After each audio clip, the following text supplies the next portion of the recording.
Well, I'm delighted to say that joining me on the Godcast this week is Dr. Reverend Stephen Horne. Stephen, it's great to get you on. How are you?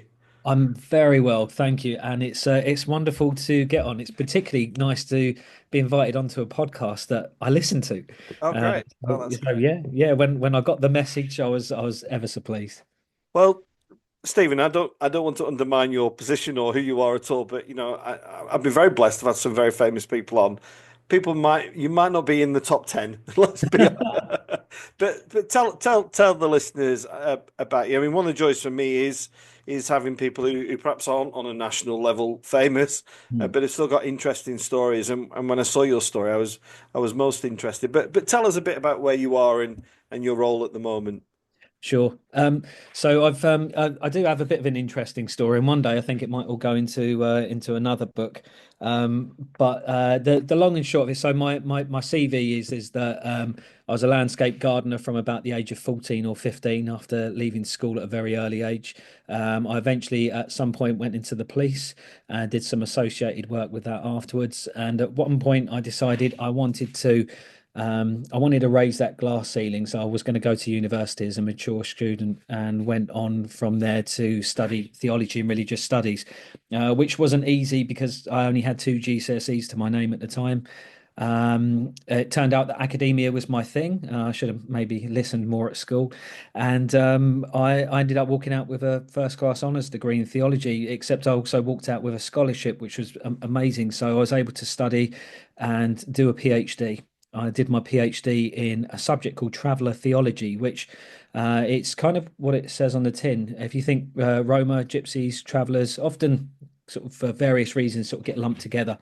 Um, Obviously, anyone who's a Christian has their own theology, but in terms of a concise, single source, for example, that says, this is kind of like the roots of traveller or gypsy theology. There've been lots of little writings, but no one ever wanted to be brave enough to give a gypsy or a traveller the pen, so to speak, and so their entire history had been written by others. I have a sort of a mixed heritage background on my father's side of the family, Romani Gypsies. I thought, well, I could maybe put something together. And I mentioned this to my university, did it for my dissertation in my undergraduate degree.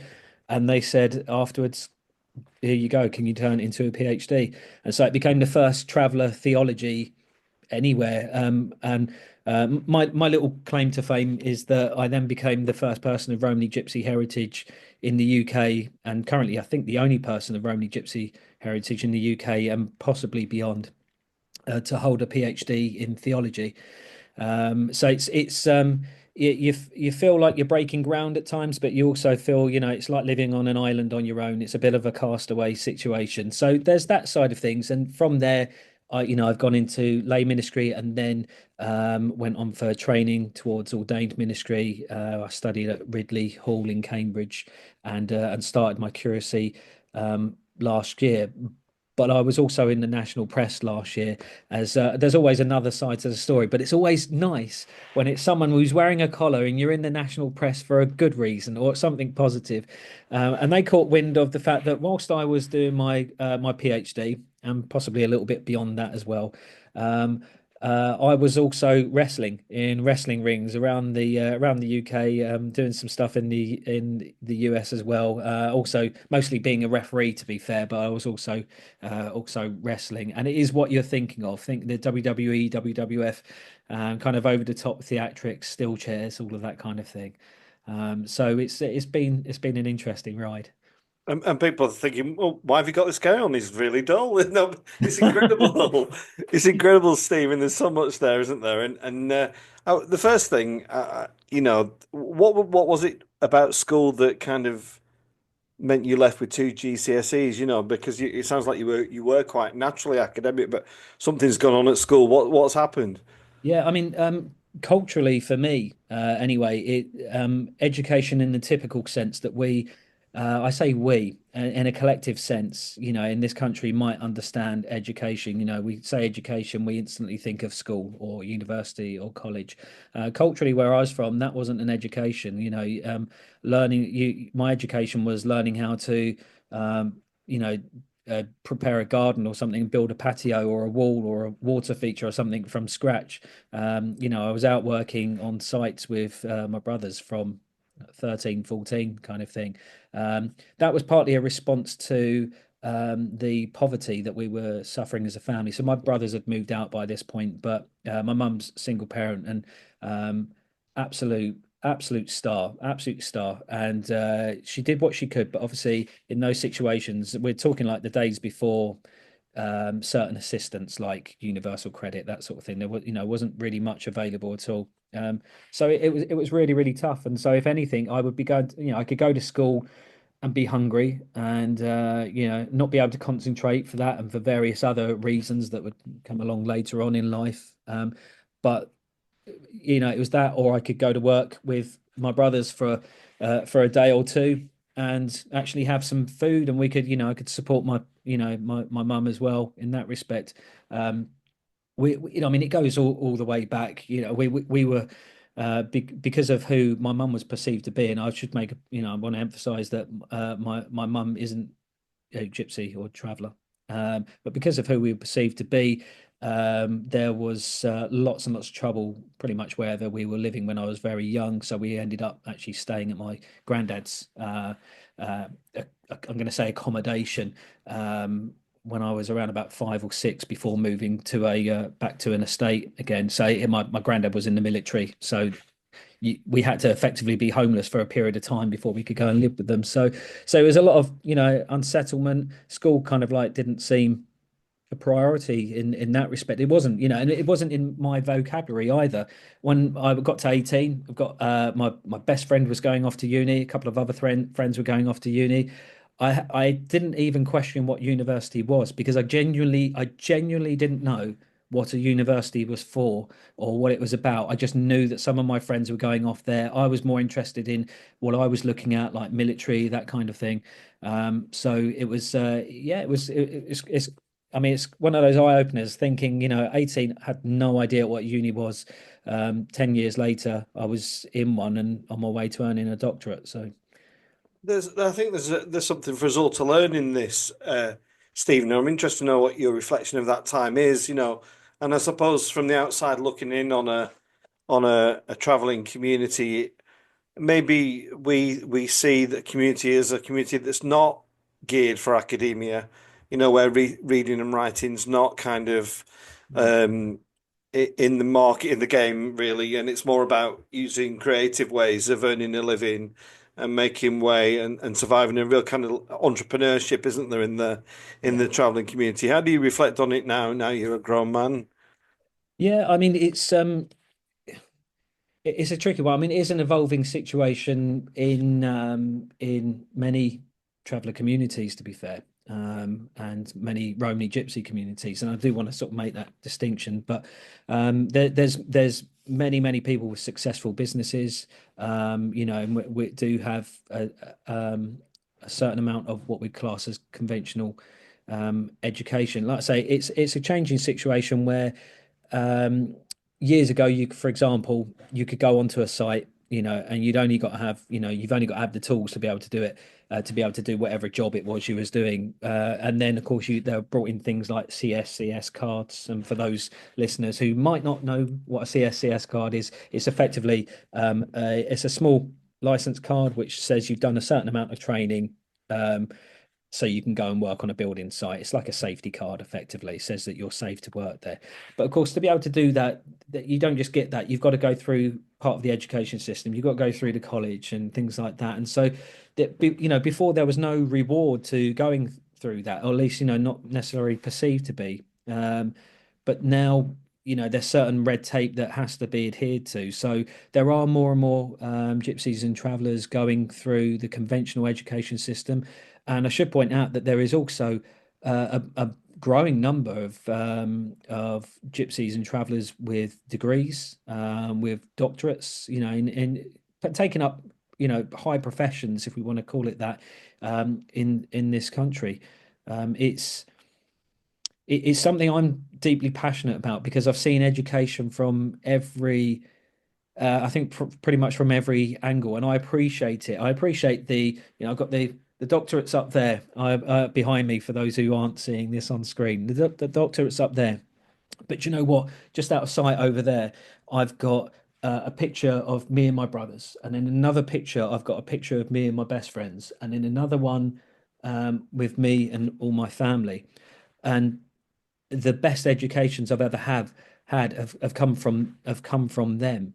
Um, and I've obviously, obviously I'm wearing this collar. The church has fed into that, but I've typically found that it's actually, to make it more accurate, my faith has fed into my education to drive me to learn for what's happening next. So when I was 14, what was important was feeding my family. A bit of paper wouldn't do that at that particular time. So my education needed to be in response to the situation I found myself in. It was a different situation 15 years later, and things were evolving. And I think we often we can in this country conflate, it's almost like the golden calf. Education is the golden calf. It's something that will take us to places, and if we don't have it, we're perhaps looked down on. And I really think we really need to approach education differently in that respect. And recognizing that actually we all learn differently, we all respond differently. And actually, I mentioned the picture of my family because my family and my children have taught me more than any degree ever could. Mm. Um, and It's yeah. Yeah, I mean, I can't help but ask the question. Then, obviously, people who know me and my podcast know that I've been banging the drum about working class vocations, and you are the perfect living example, embodiment that working class people can be academic. But where does that leave you in terms of the role of you're a curate. So for people who aren't familiar with a curate, Stephen's in his formative years as an ordained minister. Just how does that, what you've just said, speak into the bigger project? Have you seen, or is the model different maybe to when is it still continuous academic learning, or is it context? Just explain that, Stephen. Okay, so I mean, to make it a little bit awkward with my own training is I don't like using the word fast track because it seems to devalue things, but my own training felt quite fast tracked. So most people would study for you go through the discernment process to decide whether this is the right path for yourself, and if it is, then you begin your ordination training. Most people do 2 to 3 years. Occasionally, someone does 1 year, and that depends on certain circumstances. I was told by my bishop that I am doing 1 year because she wants me out there. But that was because I was coming into it with a PhD and a degree, both from Mm. theology and some other things sort of behind me as well. So because that's the thing is the training programs for most soon to be priests is heavily on the academic side. Now it was interesting because I'd already come into it with the academic side. My year did consist of some study. So the other day I received my little bit of paper through the door. I got my certificate in higher education for theology and ministry or something, and that's lovely. That's great. But it, even the theological colleges that I visited before deciding which one was the right one for me, when I sat down with their educational leads, they were kind of like, what, literally, what do we do with you? Because you've already got the bits that we would throw at you effectively. And this made them respond. It meant that my time of formation, so for those not familiar with the terms, when you go and do your training, it consists of certain elements, and overall we use the word formation, so you're being formed into the shape of a minister, of a priest, or whatever role it is that you're going to do. And I was uh, I was told that formational side would be, much more present than the educational side because I'd done that, and you could see them sort of scratching around, like, what does that look like? And for me, it meant going on a couple of different placements, and having a little bit more time to work with those within the theological community that I was studying and living alongside for that year. Um, it effectively meant that I got to do ministry and do it more proactively, which was, without them knowing that that was the approach that I was going to be taking, was absolutely perfect for someone from a working class background. In my own, this isn't to say that people from a working class background can't do education. I've kind of shown that actually you can if you just, you have people at the right time and in the right moment and in the right environment. But It's really interesting though, isn't it? Because you said, you were effectively fast tracked because you got the certificates, which is yes, quite an act, which for me is the challenge I would say is, what about the guy who turns up without the certificates or the lady without the certificates who's yeah, got 30 years, I don't know, in management experience or, are yeah, they, and I think this is the challenge for the church at the moment, isn't it? Is all, how can we make those two look the same but be yes, different? yeah. And me personally, it's you. I mean, you do obviously you need there is a huge value because at heart I would consider myself a theological educator. So in my heart now, there's so much value and depth and richness that we can get from those studies. I think the problem is that we place them maybe at the wrong moment. I get, for example, 1 day a week in my curacy for study day. Now, we do have a study program in the diocese. Typically, because we're in a very busy parish, that looks like writing sermons on, for that day. I don't get much of a study day. I think if I think there's in terms of like an apprenticeship model, and I know that term's been, sort of thrown around a little bit.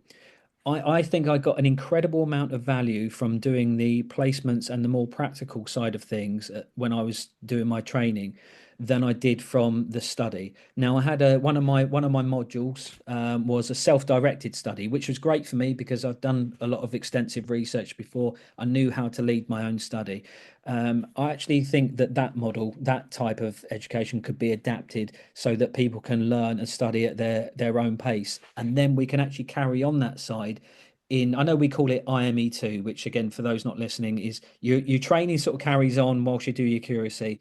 Um, but it's on a different level. It's more. I'm tempted to use the word holistic, but I think that's probably incorrect. It's not quite as pressing, which makes way in some way for your curacy post. But I actually think that, well, maybe we need to rethink how we do curacies, that that educational side can take up part of the um part of the training in curacy. In fact, maybe curacies get slightly longer. I mean, I can hear the purse strings going, oh, from the coffers are getting tight there. Maybe we can make curacy slightly longer and the theological education side of things slightly shorter. Because I found so much value in actually, again, being in placements, because you can study and read all you want. But there is nothing like sitting with someone and praying with them, or sitting there and actually going through the service, or going through and doing ministry on the streets. Um, when Jesus came and called the disciples, he didn't call qualified men. He went up to people who had potential, and they went straight into the ministry, and they did their learning whilst they went along, and they learned from their mistakes. They didn't have to be almost like pre-ready for their training. I'm grateful. I'm so grateful for the education that I've been able to go through. I'm so grateful that I'm able to say, "Oh, I've got this PhD." Great, brilliant. But you know what? No one wanted to listen to me or give me a time of day until I had that. And that's the difference, because someone can come into the church uh, and have had an established career. And let's call a spade a spade, coming from maybe perhaps a very middle class um, position, and or maybe they've just been in Church of England their whole life and they're like, now's the time to go into ministry. This isn't any slight on them whatsoever, but just want to highlight this so that people can see where there is a privilege in this, because people can come in and they'll go through the process and then they'll be able to be sort of taken on in that respect. I had many, many questions from many people when I was entertaining like the idea of going into ministry before I had any qualifications. Even though actually from other churches I'd been in for years, I'd had people saying from a very young age, speak, to speaking words of knowledge, or having a prophecy or something like that. It was quite an evangelical sort of free open churches that I was at beforehand, and which is markedly different from the church that I'm in now and the tradition I sort of like follow now. But people were basically saying, I recognize that there is a calling in you. And for me, the calling was just to be with people, to go out there, to spread the gospel.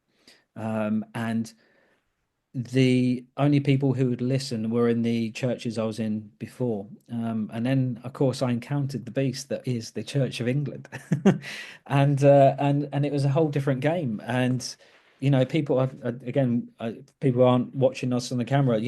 They start seeing the tattoos. I speak so much more. You wouldn't believe it, but I speak so much more eloquently than I did a couple of years ago. So, but it's that's just the nature of what it is. So yeah. Yeah, it is. It's fascinating. And now you're ordained. How was getting the dog collar, if any, changed your life for you? Has it been a big shift? Yes, yeah, it has in some ways. I mean, I was fortunate enough to before coming into this post, I was working as a lay minister, as a what they call it, an Ignite mission enabler. I know mission enabler is perhaps a title we've used sort of around the country. Ignite was a particular I want to say it was initially a project, but it's now something much bigger than that, that started in the Diocese of Canterbury, which was effectively a church for people who don't do church. And we would meet on a Thursday morning, and my congregation consisted of people who'd just come out of prison, people who were just about to go back to prison, mostly addicts. In fact, 80 to 90% of the people there are addicts. And this was this was my bread and butter ministry at the sharp end of the stick, and that was 2 years. So that set me up nicely coming into this. So I wasn't too unfamiliar, but of course you come into this, and like I say, I'm sitting here now in a rectory, in a big house which is about probably 4 times the size of my previous house, where I have to rely on other people coming around to fix things because I'm not allowed to fix things necessarily. It's very, very strange. The pace is very different as well. Obviously it's a lot more administration, that kind of thing. It is different. And what is But the context, Stephen, of where you are, just for people who are thinking, oh, where where are you? What's the horizon like outside your front door? so I am in a place that is it's one of the largest parishes per capita in the country. We have it's a large town that's actually then got several villages around which are classed as part of the town. If we take into account all of the villages, we're looking at about 120,000 people. And we've got 7 churches in our parish.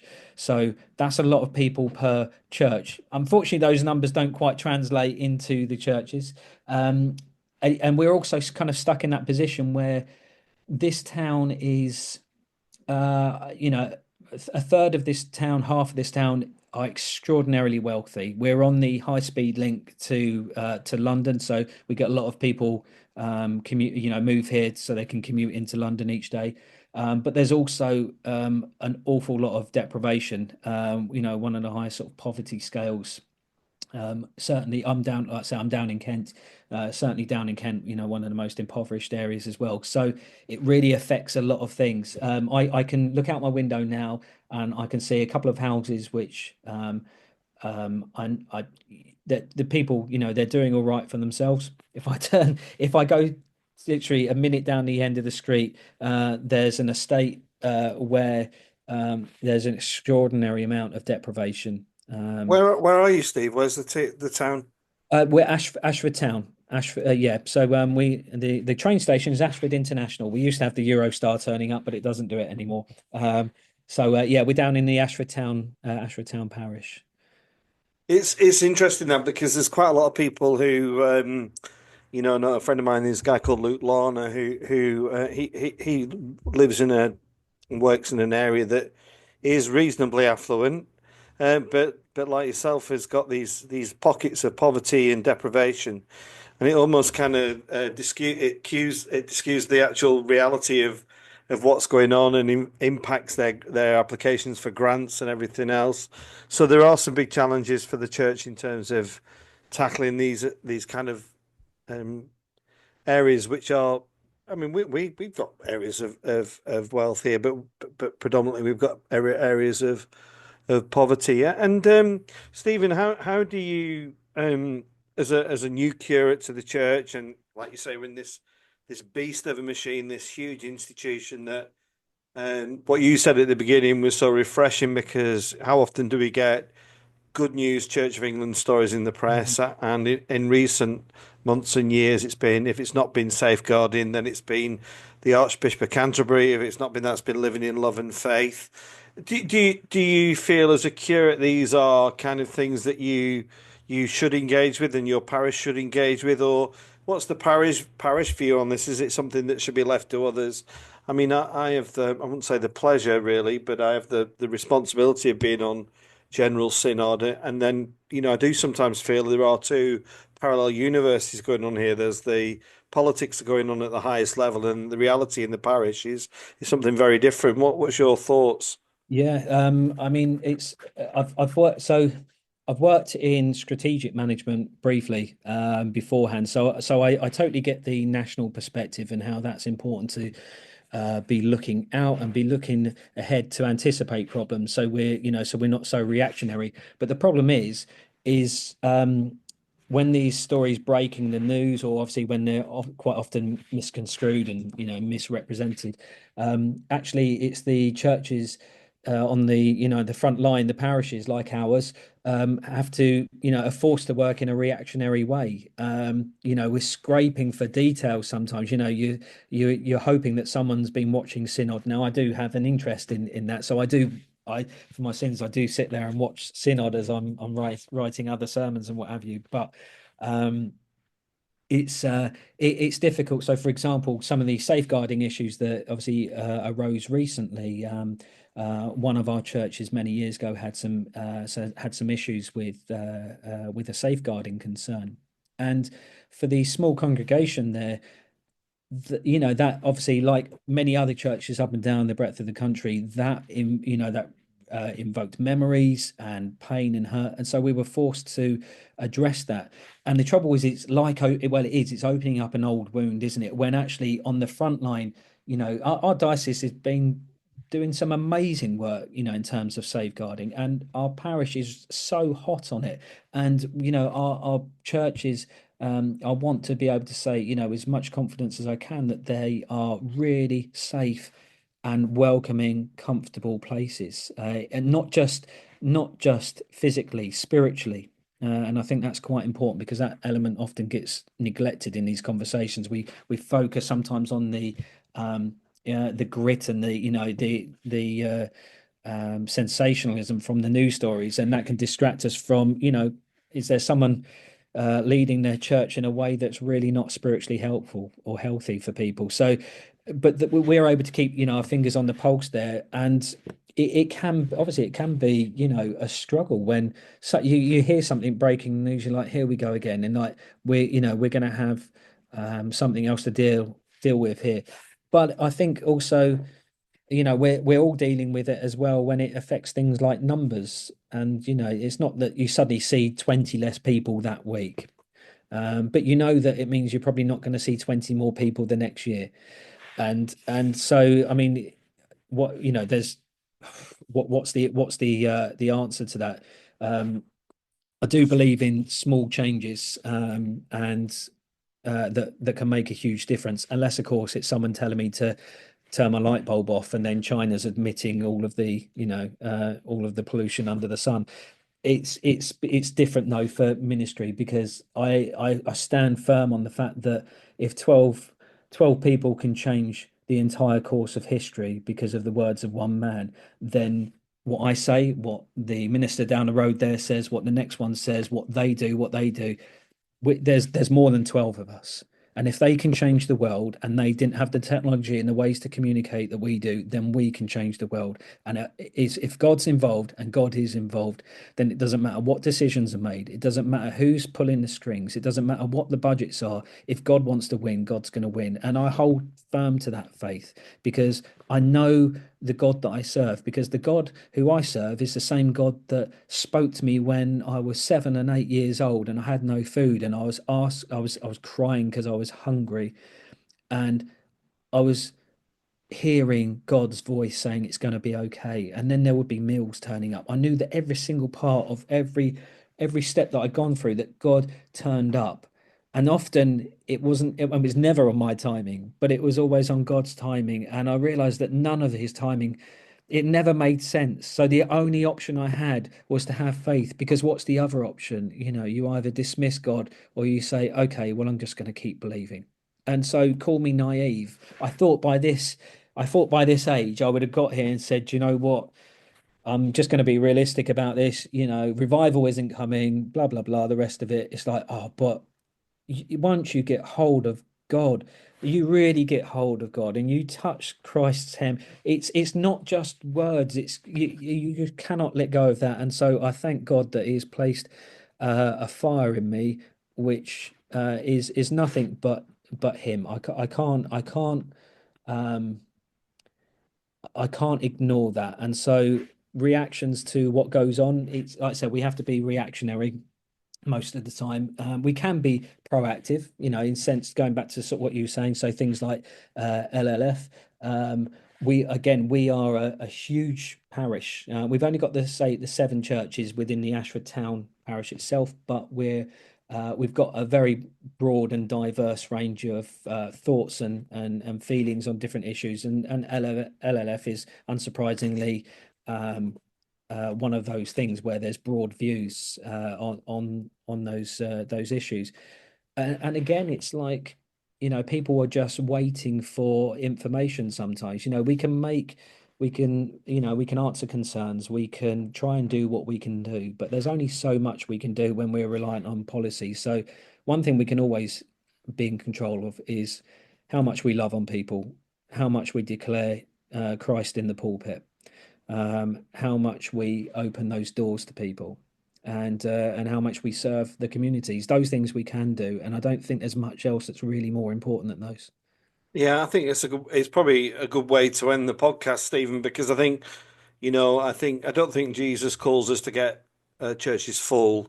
He doesn't call us to put bums Mm. on seats. I think he calls us to change lives. And what you were saying, and I don't usually mention my book, but it evokes memories of the closing chapter of my book. It's about making differences to one person. If you make a difference to one person, and it's done through an authentic love of Jesus Christ, then you've done your job, and that's and I'm sure that that will carry you forward. Stephen, it's been really great to chat to you. Just quickly promote. The book, haven't you? Quickly promote your book and tell people where they might be able to find it and get signed copies, etc. Right. So my I've got a couple of books, but I'll just stick with the one today. So my book that came out, I think it's 2 years ago now, Gypsies and Jesus, a Traveller Theology. And again, it's through reviews from others. I said it's the most concise and the only concise. I've got it here actually because I'm referencing my own work today. Traveller theology that there is at the moment. If it's not just, I want to stress that whilst this is a really concise way of understanding gypsies and travellers, the history and so forth, and the theology, that actually there is a theology concurrent in this that anyone can take and learn from. So I do encourage people to engage with that. They can, of course, pick it up from any good bookstore. And it's they do it in this lovely hardback, which was nice of them. So it's available through DLT Books, but again, you can buy that anywhere.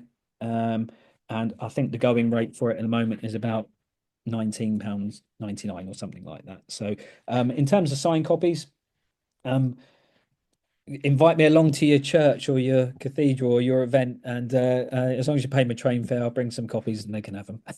Yeah, and check Stephen out. He's on social media. You're on X, aren't you? And Yeah, yes, yeah, on X and on Instagram, and whilst it might still be up there, if you search Stephen Horne ITV, you'll even be able to see a little 3 or 4 minute video thing of some of the work that I'm doing here in Ashford, from the wrestling to gym chaplaincy. Fabulous. I'm just glad you didn't come on the podcast in your trunks. It'd have been a first. It would be a first one. Yeah, I didn't want to scare you. Well, Stephen, thanks for coming on, and I hope people have enjoyed this chat with Stephen. If you have, do check out the Godcast. There are literally hundreds of interviews there, lots of theologians, people from media, from sport, from entertainment. But for now, Stephen, thank you for coming on the Godcast. Thank you. Thank you for having me.